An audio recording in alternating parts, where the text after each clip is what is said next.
Kato Sauli, terve, terve, terve, terve. Ei mulla mitään itsemurha-ajatuksia ollut.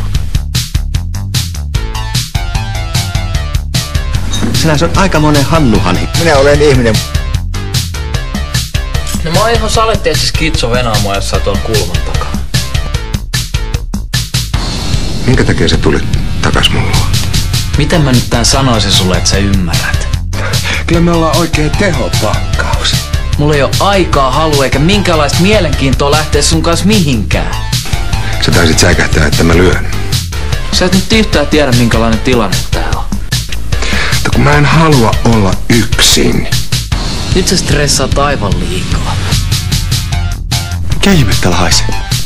Tähän ei ainakaan mitkään lakinaiset iske kynsiä. Mä en nyt oikein ymmärrä. No en ihmettele.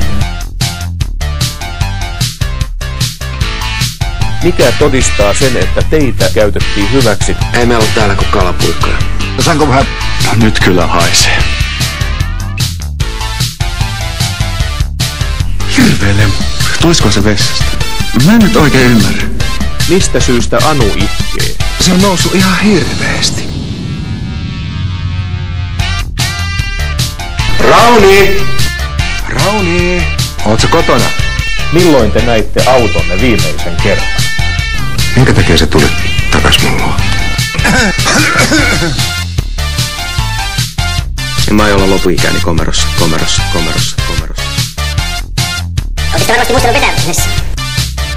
Lopulta mun piti turvautua perinteisiin menetelmiin. Jos ensiksi sanon, että lämpimät onnittelut, niin osaatteko arvata, mistä onnittelen?